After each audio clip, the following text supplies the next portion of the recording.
Chairman, sir, with your kind permission, I rise to move that the Public Examinations Prevention of Unfair Means Amendment Bill 2026, as passed by the Lok Sabha, may be taken into consideration. Sir, this bill, as all of us know, has been passed by the lower house. 10 hours of discussion time was allotted over there. Discussion did take place, notwithstanding frequent interruptions, and notwithstanding the fact that the entire reply was made in the din. Now the bill has come to the upper house, the House of Elders. In other words, the House of Seniors, the House of Wiser, the House of Maturer. And therefore, my humble request would be that the bill may be received and responded to with the same spirit as it is being brought. The Amendment Bill 2026 is in a way an extension of the 2024 Prevention of Unfair Means Bill, which is now an act. The earlier bill and the present amendment are the first of its kind in the history of independent India, and directly inspired by the deep sense of sensitivity and concern that Prime Minister Modi ji has time and again expressed for the student and youth of this country.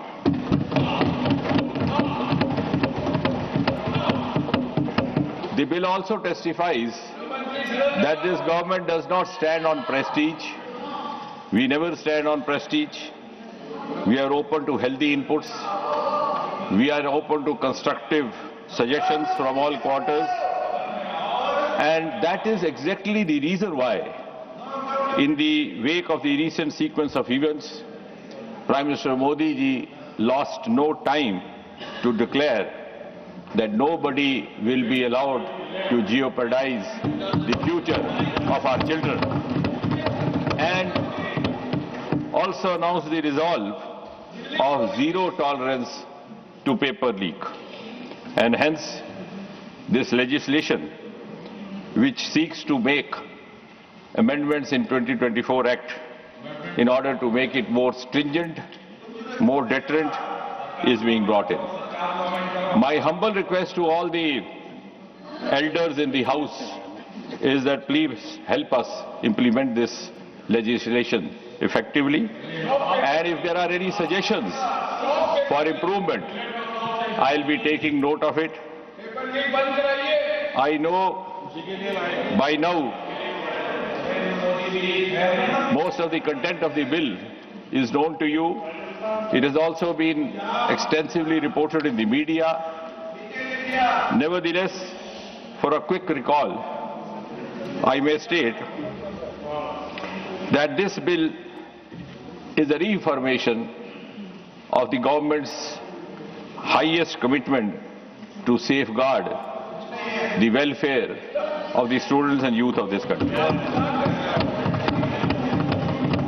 Paper leak is an issue and a malaise which has confronted this nation and has been reported from different parts of the country, regardless of whichever the party in power, regardless of whichever the state or the union territory. The list is very long, but if you go through, you will understand how assorted it is, hardly leaving any state or any party untouched. Some of the infamous paper leaks extensively reported in the media and talked about include the 2009 Railway Recruitment Board, 2011 All India Engineering Entrance Examination, 2012 AIMS Delhi Entrance Leak, 2013 Maharashtra Higher Secondary Certificate Leak, 2010 B.Ed Entrance Examination, 2014. Yes, I am coming to that. I am coming to that. Yes. Coming to. I am come up to 26.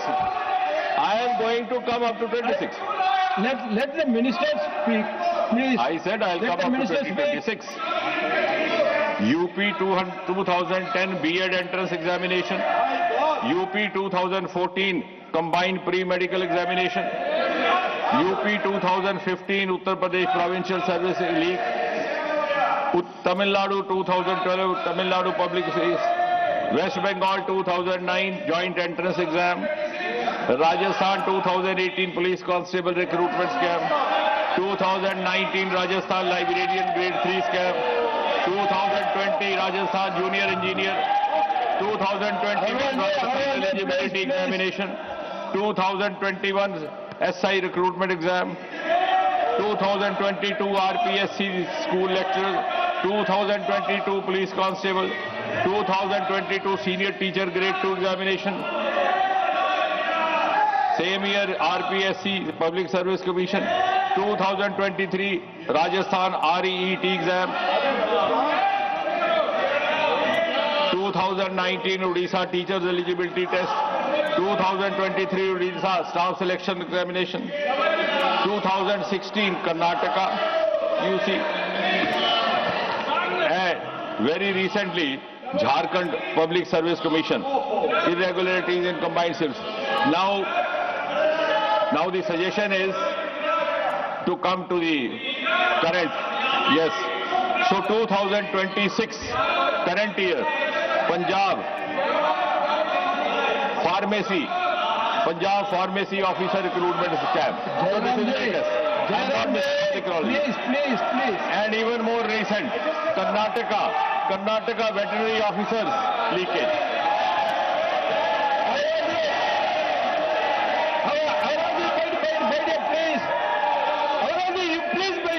I will take care of you, please, Biden.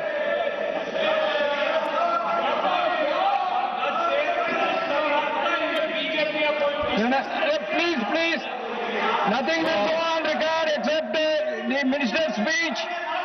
So, I'm glad the enthusiastic response from the opposition is a testimony to the fact that you have acknowledged what I have said. And therefore, you would also acknowledge the justification behind bringing the 2024 bill and the amendment today. Broadly speaking, Chairman sir, in this country we have 4 main recruitment agencies, namely the UPSC, the Staff Selection Commission, the Railway Recruitment Board, and the Institute of Banking Personnel. And for admission to higher educations, now you have National Testing Agency. And my next sentence is again going to excite some of the honorable members on the other side. The irony is that the first time the suggestion for setting up a national agency came way back in 1992, almost 33 years back. It was a Congress government at the center. A series of committees were formed, and in UPA 2 in 2010, again a very strong suggestion from one of the committees set up by them came to set up a national testing agency. I'm sure they will appreciate and be grateful and thank Prime Minister Modi that the unfinished task and unfinished agenda left by UPA is being completed and brought to conclusion by the NDA.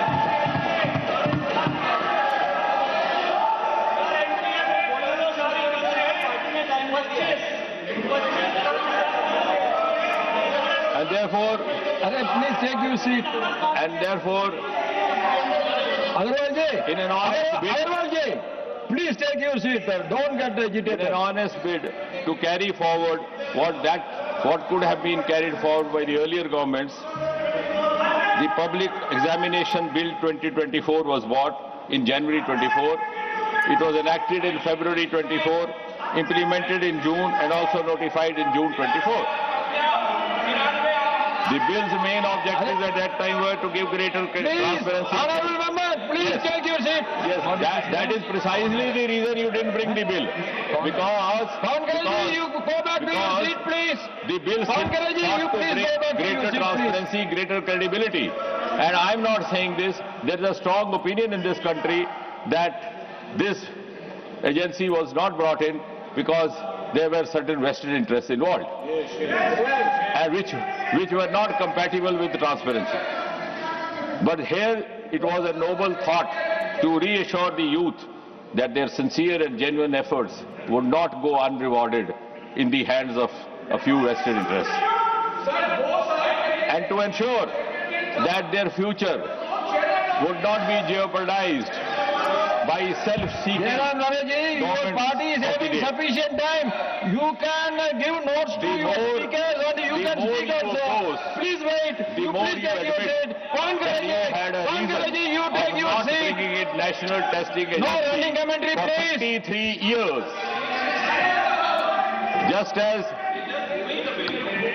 Just as they took 70 years to erase out Article 370, which was their commitment, they took 33 years not to bring in national testing agency. And now that this is being brought, the clamor is not against the bill. The clamor is against that interest which is going to get compromised hereafter. You are the protectors of paper leak mafia. That's Yes. This will not go on record. The running commentaries will not go on record. Only the minister's speech will go on record. The government's intention is evident for the fact that You can speak everything when you recent leak was reported. When you are going to speak, when your turn is coming, why you are giving running commentary, please? Minister, please. Yes. No, I don't get disturbed. In fact, I feel complimented. That means it is touching the right chord. सही जगह पे निशाने पे तीर लग रहा है. कि मैं ये स्मरण कराने की कोशिश कर रहा हूं कि 33 साल तक जो ये काम ना कर सके वो आज अंजाम होने जा रहा है. लेकिन मुझे यकीन है इस देश में कुछ ऐसे भी कुछ बुद्धिजीवी थिंकर होंगे जो इसका भी आकलन करेंगे कि 33 साल वो क्या कारण थे जिस कारण से ये नेशनल टेस्टिंग एजेंसी स्थापित ना की गई. वो कौन से वेस्टेड इंटरेस्ट थे, वो कौन से मैनेजमेंट कोटा थे कॉलेजों के.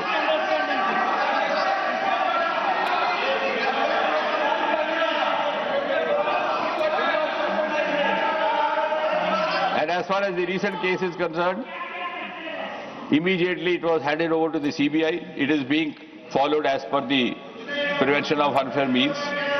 And day 4 yesterday, the charge sheet was filed. And I'm glad to share that from yesterday, the trial has begun. As per this new law, the investigation will be complete in 2 months, followed by trial in 3 months, 5 mahine. We did not allow indefinitely running trials, which was happening in the earlier governments. अगर कहीं मजबूरी में कोई case दायर करना भी पड़ता तो it was more of an exit route or face saving with the firm belief that you will never come to the conclusion.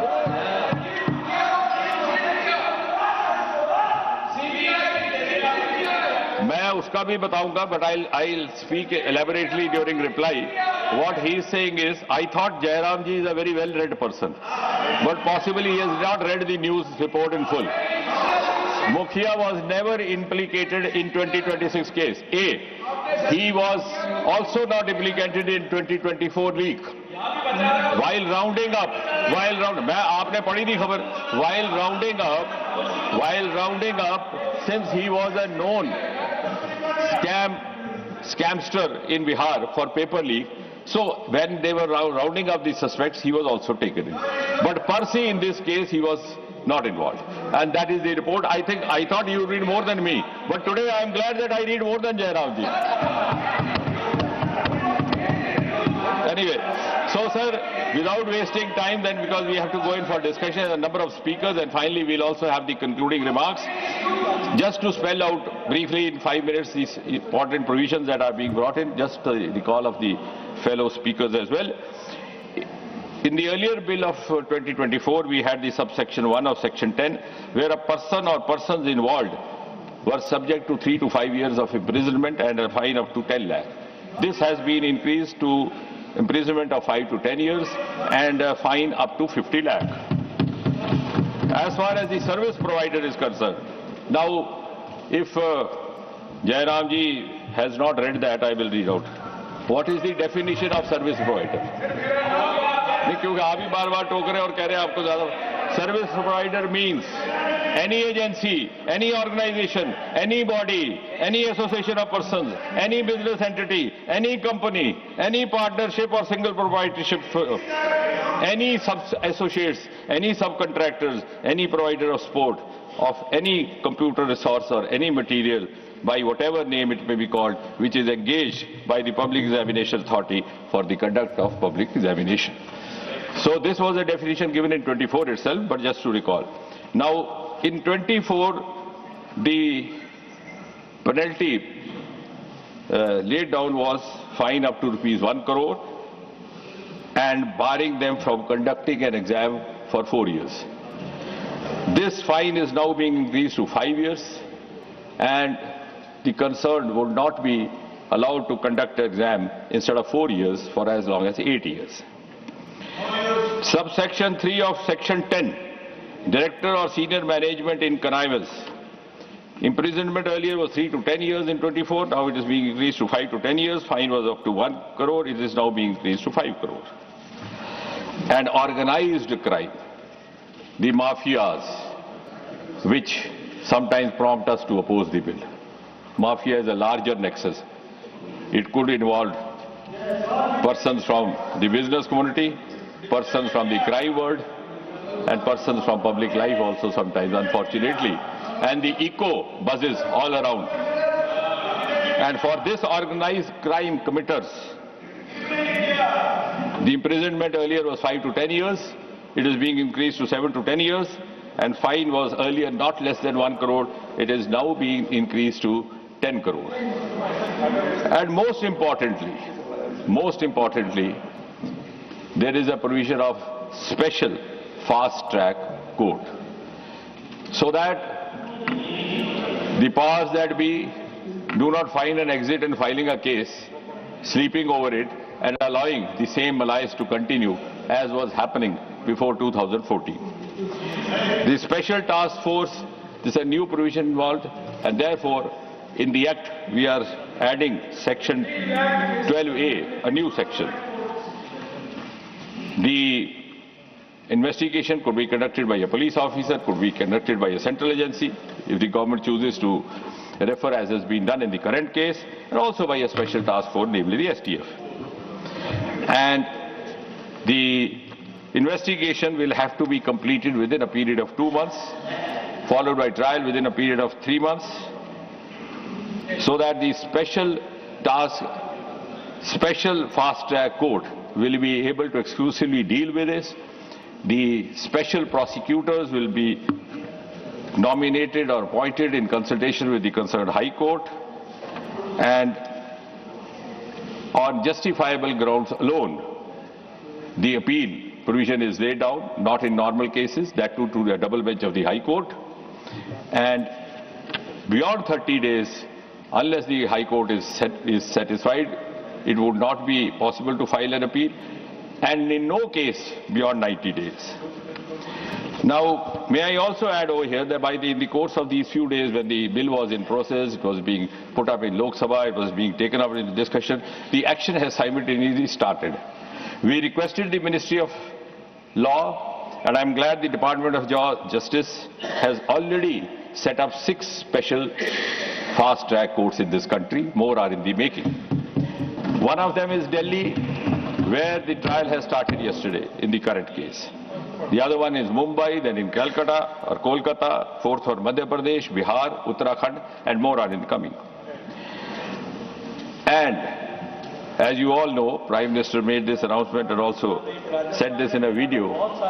हर जगह होगा, हर जगह होगा.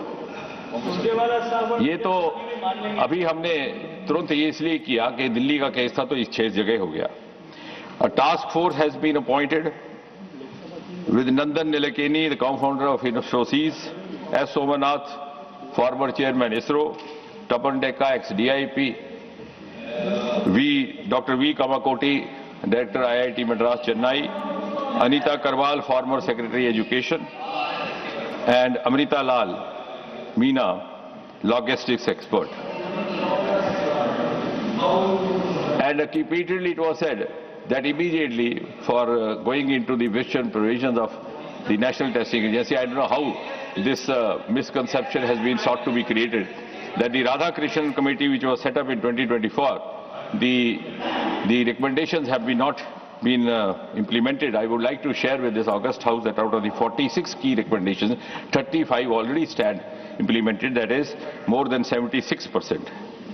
And therefore, the government is in right earnest with all the sincerity at its command, bringing in this amendment, and I'm sure no member will have any reason to object to this, and if you have an objection, I'm afraid the countrymen will be having objections for you.